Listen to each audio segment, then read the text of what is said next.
This is TLV1.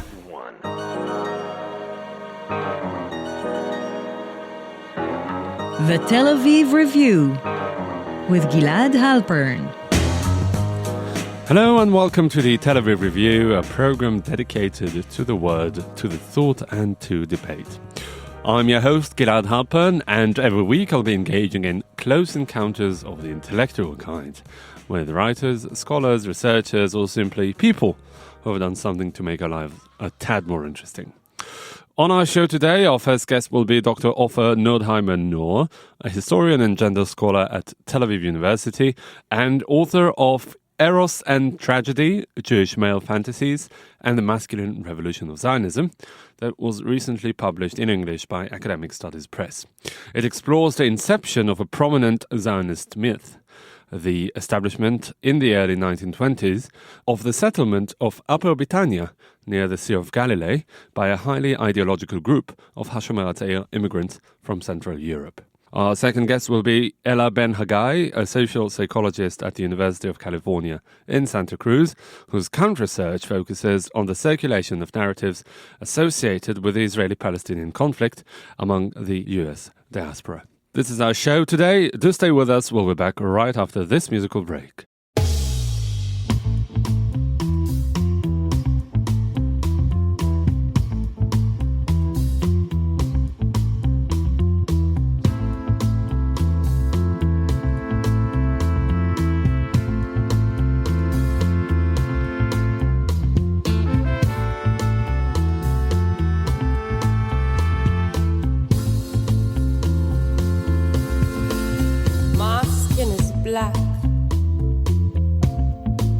My arms are long,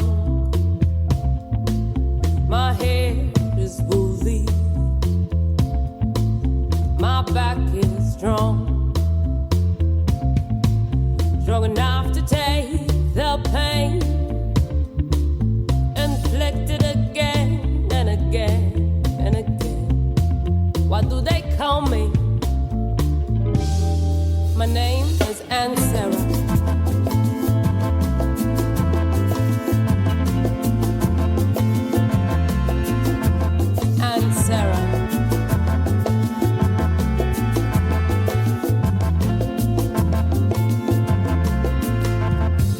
Is yellow,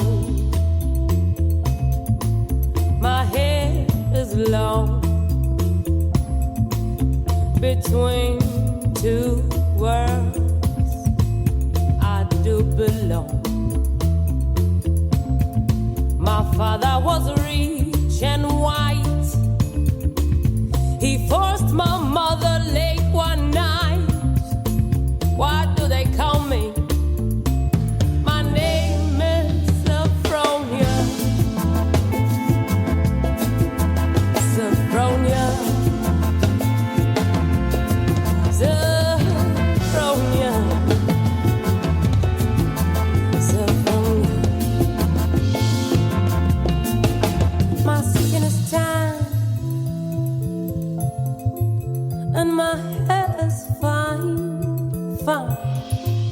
My hips invite you, daddy.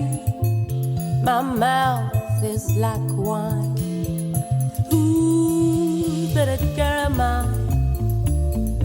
Anyone who has money to buy. What do they call me? My name is Sweet Thing. Sweet Thing. So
You're listening to the Tel Aviv Review here on TLV1. I am Gilad Halpern. Welcome back. I'm now joined here in the studio by Dr. Ofer Nurdheimer. He's a historian and gender scholar at Tel Aviv University and also the author of Eros and Tragedy, Jewish Male Fantasies and the Masculine Revolution of Zionism, that was recently published by Academic Studies Press. Hello, Ofer, and welcome to the Tel Aviv Review. Hey, good to be here. Okay, so your study focuses on a short-lived yet seminal episode in the history of Zionism, the establishment of a collective settlement called Bitania Elite, Upper Bitania, near the Sea of Galilee in the early 1920s. It survived only 8 months, but gained a prominent place in the annals of Zionist history thanks to a collection of writings that composed of musings and confessions authored by the young male members of the community that was aptly named Kehiliatenu, our community. Tell us a bit about Bitania and its ramifications. Right. Bitania was a social experiment of very young people who decided to leave Europe, old Europe. It's the same old Europe. By the way, like ISIS, like the Europeans that join ISIS. It's people who live in middle-class Europe and are fed up with it and want to go somewhere else. To reinvent themselves, highly ideological people. The highly ideological people. People want to reinvent themselves. They want to reinvent the Jewish people. They want to reinvent society. And they have sort of a rising imagination of what socialism is going to be in the 20th century, and they want to take part in that. And they actually did it. They came here. Some of them ran away from home, so the parents are not approving this. Similar to the ISIS the Europeans that join ISIS. They actually run away from, especially the girls. Right. They really tore up their relationships with their families and just disappeared to come to Palestine and establish a new society, which then became part of the kibbutz movement. Mm-hmm. Yeah. So we can say that about Zionism as a whole and the labor Zionist, socialist Zionism as a whole. How was HaShomer HaTzair, that specific ideological movement, and Bitania, how were they unique?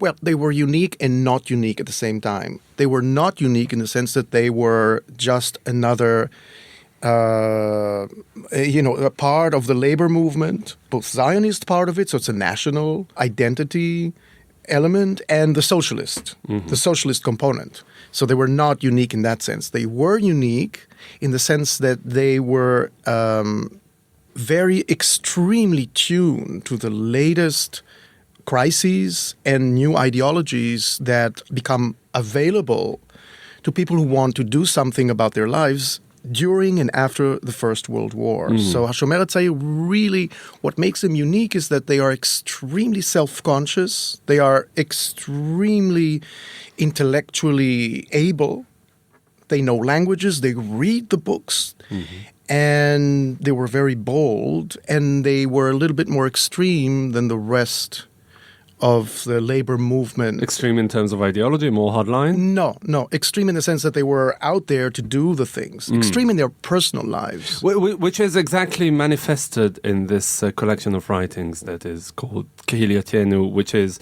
really the bedrock of your study. What was it about the writings in this collection that merited your attention as a scholar? Well, there's several things. What really strikes you as a historian, so you know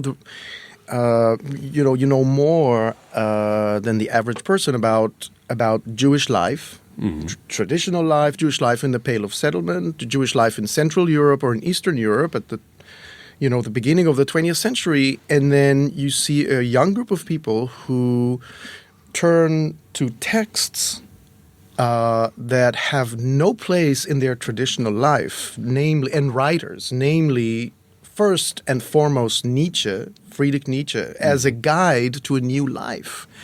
That's extreme. That's really, extraordinary. Extraordinary. So Nietzsche, and then Freud, coming from Central Europe and having made a stop in Vienna in those years, and then Marx. So there's no opportunity for young people at period to read and internalize those writings and then implement them in their actual life. That's really very progressive and very bold, you know. And another thing that I found particularly striking is that in the labor Zionist endeavor, and particularly movements like Hashomer Tza'ir and highly ideological groups like that, the collectivist ethos was all the rage. And in Kihiliatenu, it was highly individualized and even emotionally fragmented, I would say, a manifestation of the inner musings of the individual and the collective at the same time. So I'd like you to spend some time on this tension between the strong collectivist ethos and the strong individualist manifestation of Kihiliatenu. Well, there's several periods here, but you're absolutely right that there's a conflict here. There's a conflict from the very get-go. There's a conflict between, you know, what's important, the collective life or my individual life. The starting point is that they want to kick out of their lives the individualistic impulse of the bourgeoisie, of the middle class, which means in everyday life, what does that mean? It means I am more important than my community and my career, and I'm going to sit out and create a career for myself and have a little life in the suburbs, and my education and my well-being, that's my goal in life. And they identified that. And we're still with that critique of Western life, that it breaks apart the community, it breaks apart the tradition, it breaks apart the solidarity, social solidarity. And so they set out to create a collective and live in a collective, but then you see that they insist, they never give up the individual fulfillment component, that they need to be individually fulfilled. And what does it mean inside? You know, it's an internalized view of life. And their writings were extremely influential on generations to come of young kibbutzniks and labor Zionists. Middle class labor Zionists and gymnasium students, so high school. You can call it but people who were committed to the ideal. What was it about those writings in particular that made them so influential and inspirational? Well, I think it's the combination of the ideological call to do something worthy of your life. The middle class existence is very unheroic. You know, if you think about it, what do your parents want you? They want you to get a good job and raise a family and live happily ever after in the suburbs. They, you know, Zionism, when there's nothing here, it calls for heroic Yeah, but the thing is that this thing remained influential even after the ideal was realized, well into the state years, the 50s, 60s, and 70s. Oh, sorry, I'm getting ahead of myself. Right, but that's one component. Yeah, okay. So a heroic life. In other words, hagshama, to go to a kibbutz and make this kind of fulfillment for the Jewish people and you know, for humanity, but also for yourself. That's what comes out in Kihiliatenu, is the impact on an individual, on the individual. What does it mean emotionally? With the tools that they take from psychology, so they read Freud and they appropriate Freud, for example, and psychoanalysis in general. So it's an ongoing project. They appropriate Freud, psychoanalysis, and psychological thinking to their project.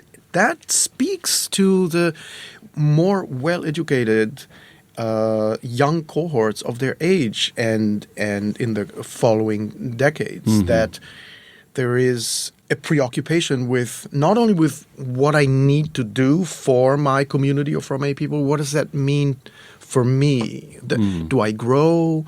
How does it change me? Is this fulfilling? So it was in a way a piece of adolescence literature written for adolescents by adolescents. That's right. That's right.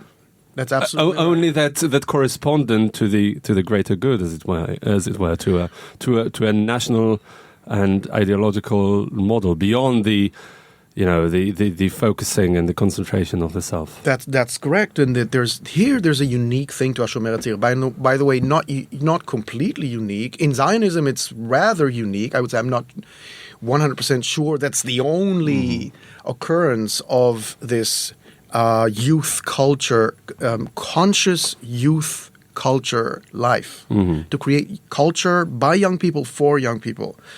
But in Western history, it's definitely a rare phenomenon that we see, for example, in the German youth movement, but not in so many other places. In other words, young people who set out to create their own culture and have the tools to do it, and the self-consciousness to say, well, we're creating a youth culture that's for young people.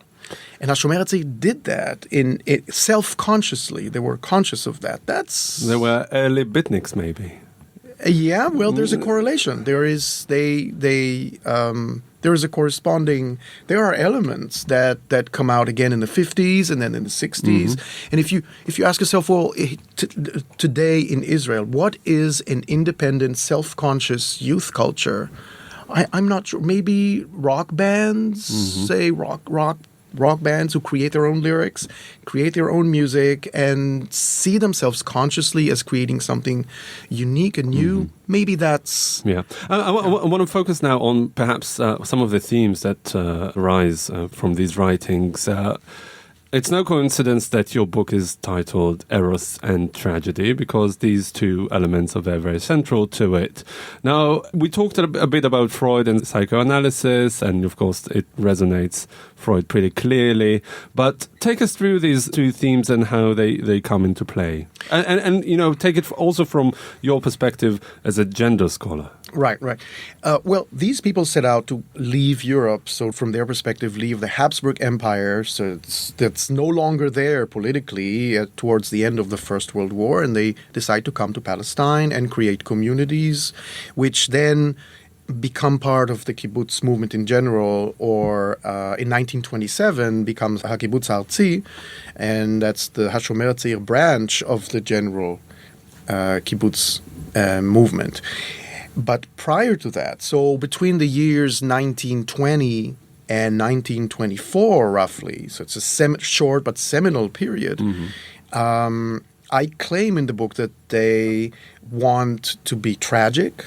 So it's a heroic quest that they take primarily from Friedrich Nietzsche. Completely consciously. I mean, this is a conscious quest. Completely conscious. They want to become tragic men. It's a gendered thing. It's a masculine quest, and they want to be tragic. What that means is that they want to make a change in history. They want to immerse themselves in history. They don't want to fade out like the bourgeois middle class imperative is.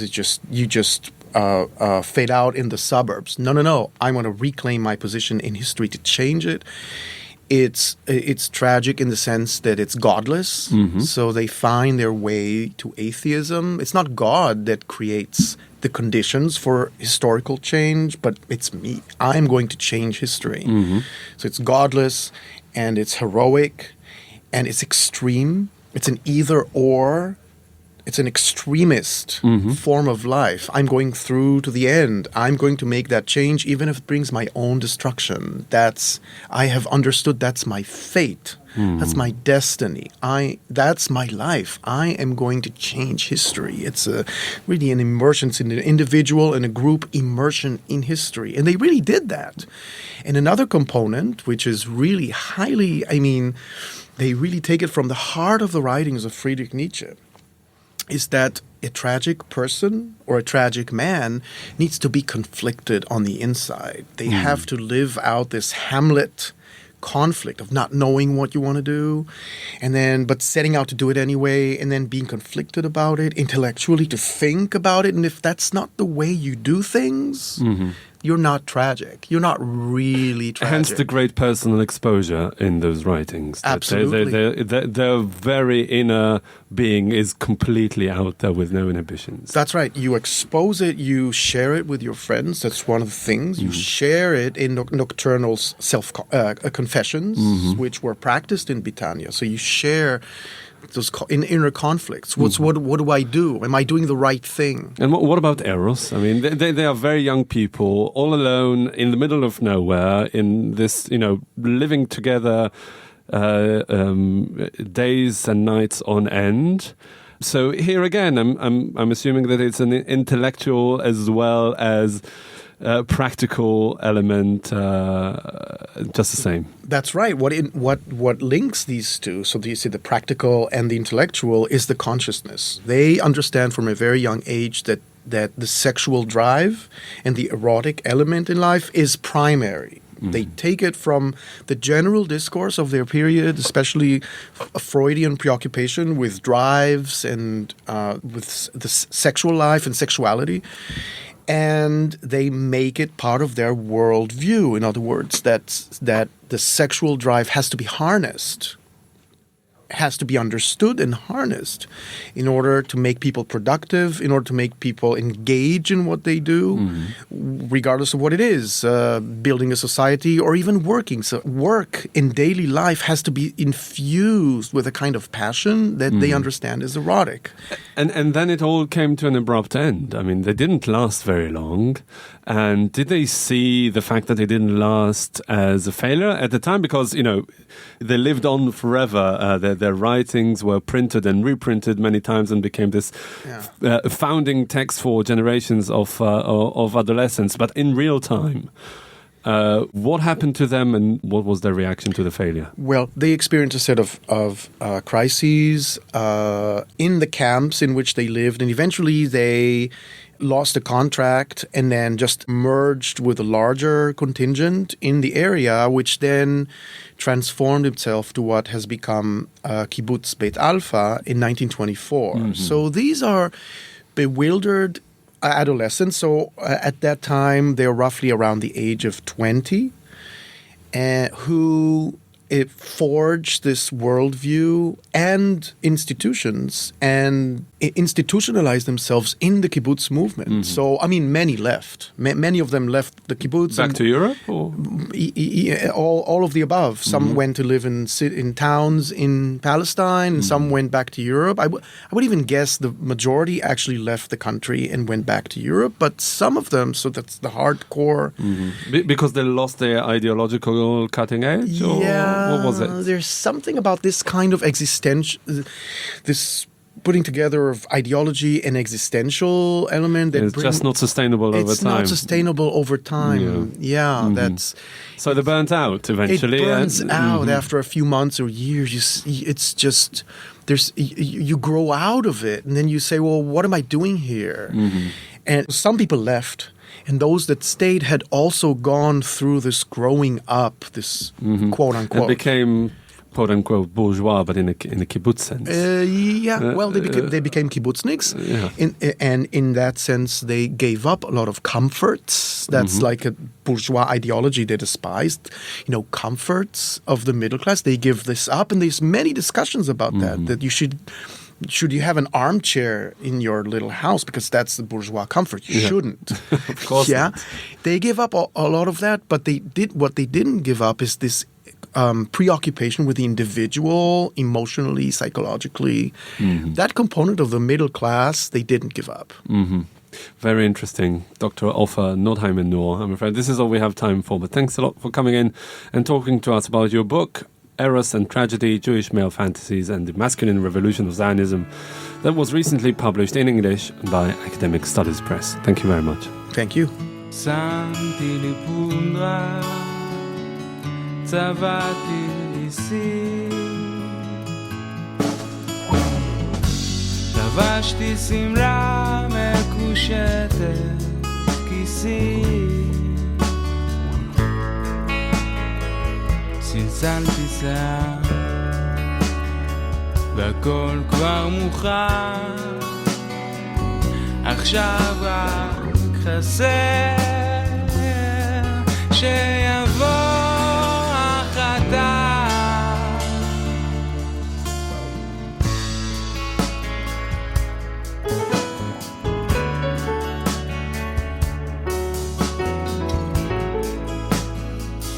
Samti li pudra, tzavati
You're listening to the Tel Aviv Review here on TLV1. I am Gilad Halpern. Welcome back.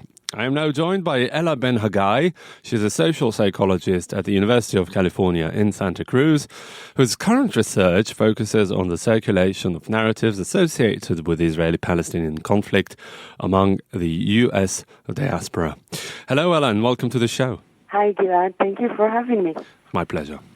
So let's start in the very end. Is the participation of a third party or another player besides the Israelis and Palestinians helpful or destructive? That is, to what extent does the U.S. diaspora foster or impede progress in peace building? I think it can foster progress in peace building. When I studied intergroup dialogues between Israeli and Palestinian adolescents, what I found is that a group of researchers, what we found was that both the Israeli and the Palestinian adolescent repeated sort of the same narratives over and over. Jewish Israelis tended to say that they just want to live in peace, but they have to defend themselves. The Palestinians said over and over that this was their land and it was taken from them, and they've been dispossessed ever since and discriminated against. So when there was a third party involved, a powerful third party like Americans, and the third party was critical of those narratives or asked the teenagers to rethink the automatic articulation of the narratives, there were more shifts in dialogues. Mm-hmm. So specifically, more shifts in dialogues, they accepted the narrative of the other. So specifically, when Jewish Israelis kept on saying that they have to defend themselves and Israel has to defend themselves, and then a Jewish American pointed out that Israel was very strong and that Israel was doing things that were not just about defending themselves, then there was more moments that Jewish Israelis admitted that some of the actions that the IDF was doing was not just about self-defense.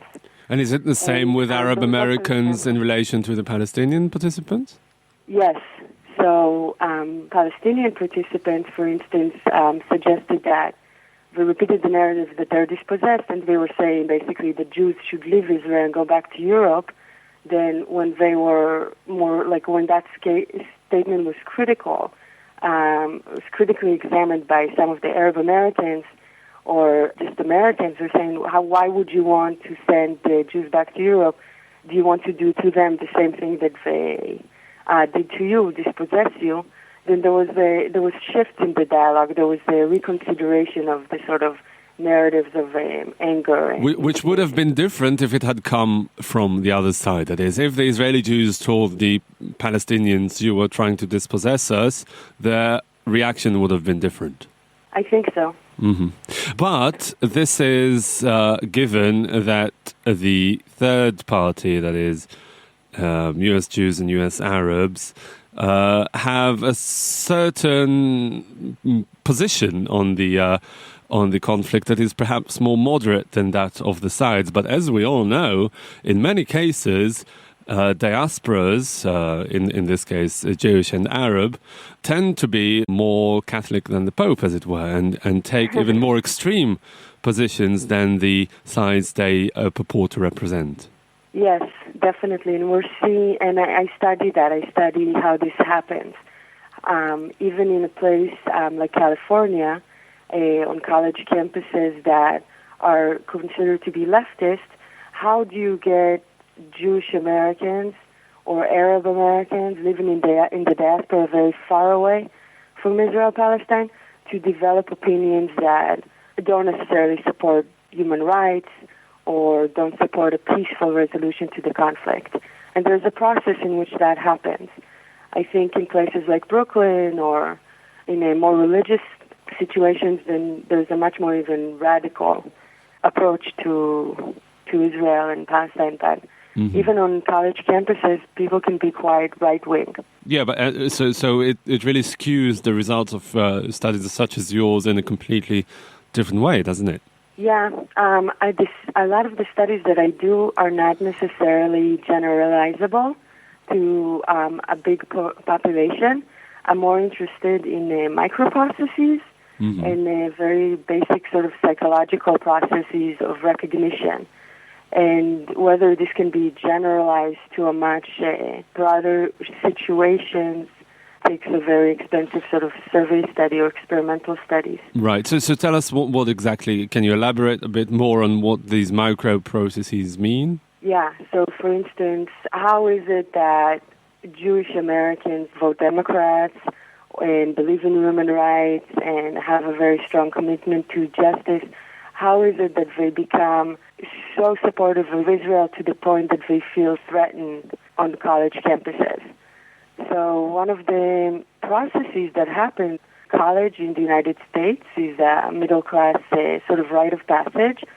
People leave their home and they leave their families for the first time, and this actually usually creates a strong identification with your ethnic identity. So they come to college and they seek to be around Jews as they miss their families, they miss their mothers, they join Jewish centers, even if they didn't have a strong Jewish background before. So a lot of them come to those Jewish centers, and right now in the United States, there's huge amounts of investment of money in trying to get them to identify with Israel and to feel close to Israel and feel very attached to Israel. And a lot of it is related to a discourse of Israel under threat. And there's truth to that discourse on college campuses where Israel is very much, it's a common way of referring to Israel on our campuses and other campuses as a colonial settler state. So suddenly this place you're attached to is being called very, very bad names. But I wanted to ask you a more fundamental question here, El, before we go on exploring what you're talking about right now. When a young middle-class Jewish student arrives on campus at 18, and as you say, their psychological mechanism brings them to seek some sort of identification with other Jewish students, perhaps Jewish institutions on campus. Now, my question to you is to what extent really does that mean a greater engagement with Israel? Yes, it's interesting because it might not, right? There's many ways to be Jewish, but there's a strong mechanism that is attempting to tie Jewish Americans who are just interested in Judaism with Israel. So they get invited to free trips to Israel on birthright, and they get invited to free trips to AIPAC conferences, even if they know nothing about the conflict. But is this a tactical thing? Is it because the Israel under threat discourse is promoted, or is there more a substantial connection to these issues? Being Jewish equals some sort of attachment to Israel, ipso facto. I think that there was in the past that there's been like sort of a program that was thinking that the way to get Jewish Americans to be more attached to Judaism is through Israel. And maybe this has backfired. So first it was just get attached to Judaism through Israel, through going to Israel and having fun with your friends there. And now another element of we need to sustain an attachment to Israel has come in because this is politically important. So go on about this. I'm sorry, I've interrupted you. I want you to talk more about the psychological processes that lead the Jewish students into a more perhaps complex relationship to Israel. So basically, people are looking for a certain type of home away from home, and this gets very much entangled into the politics of Israel, because interest groups are very much involved in Hillel, and they invite Jewish students, even if they just want to eat falafel, even if they just enjoy the most social things about Israel, Israeli music, they get invited to be involved in political organizations and interest groups, and because very often there's debates on campus as to is Israel treating the Palestinians fairly, then those students later on are expected to stand up for Israel and to be advocates for Israel. And what has been interesting, that I believe that there's a very strong shift on college campuses in the last 3 years, maybe less, in which a new group, and I think the influence of J Street U is tremendous, complicating that process. So it's not automatic that Jewish Americans are standing up for Israel, but now it seems to be a generation of people who are thinking to themselves, do I want to stand up for Israel in this sort of automatic way? But perhaps, I mean, it's not just, the existence of J Street U's and perhaps more liberal and left-wing Jewish student unions, but the mushrooming, their proliferation, their appearance, the coming to the fore, is there to address very basic issue that the Jewish community in America is diverse and polarized, and there are many, many, many voices that are heard and should be heard on campuses as well. Yes, and I think those voices, as you said, existed and were there, but what I think J Street did is provide a sort of organizational platform that then amplified those voices. Uh-huh. While before, those students that were in sort of dissent would just not go to Jewish events so much or stay out of debates. Now their presence in the debate, or they're trying to influence discourse on Israel and Palestine on campus in a way that is very vocal, because there's a spread of J Street U's and organizations like that. Okay, so does it send those students away from Israel, or does it create a different kind of engagement with Israel? Yeah, I think that's a really important question. I know that, Peter Beinhardt has been debating this, and in general there's the debate. Supposedly there was a fear in the sort of mainstream Jewish establishment that Jewish students were less attached to Israel. They were moving away from Israel. But what I'm seeing, the surveys that I do and the sort of interviews show that they're not moving away from Israel. They're not necessarily feeling that they can just move away and forget about Israel. A lot of them are taking leadership position in sort of changing how Israel is thought about in the Jewish community, complicating it.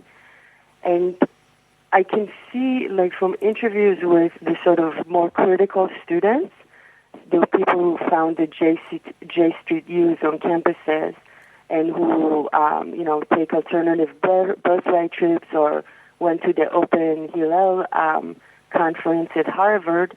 From talking to them, first of all, you can see that their parents have been part of a long Jewish tradition of social justice activism in America. So often their parents were part of the counterculture movement or sort of socialists. So they come from a left background, and they are critical of Israel and in general are critical of any sort of discourse that is nationalistic. So when they hear that in some of the rhetorics from organizations like Stand With Us or Blue Star PR, they're kind of appalled by what they call the romanticization of Israel, and they take a critical stance. But where were they 20 years ago? They or their parents or the older siblings? I mean, you're saying that they come from this long tradition of, this worldview, but at the same time, you're saying that it's only coming to the fore in recent years. Right. I think it's more vocal now. I think it's added to other processes.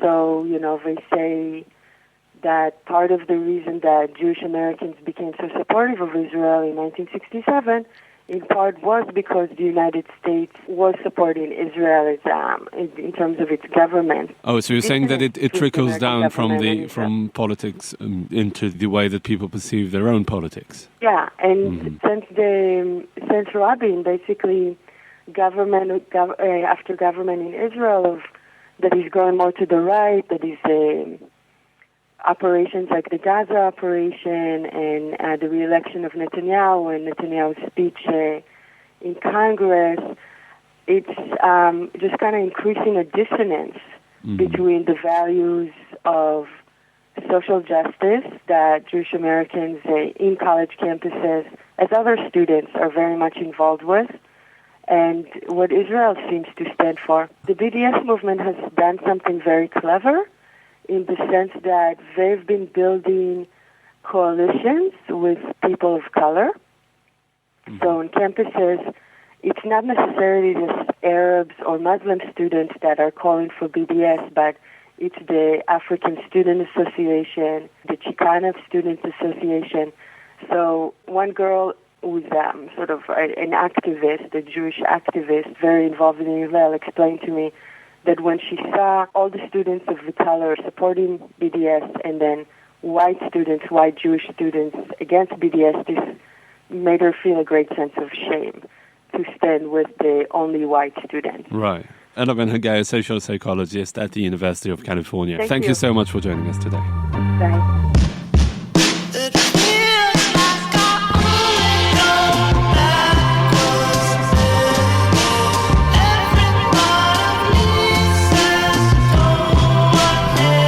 That was the Tel Aviv Review for this week. Thank you very much for listening. Also, big thanks to Alex Benish and Adam Scher, the technical producers of this show. I am Gilad Halpern. Thank you very much for listening. Join us again next week for another edition of the Tel Aviv Review. And until then, goodbye.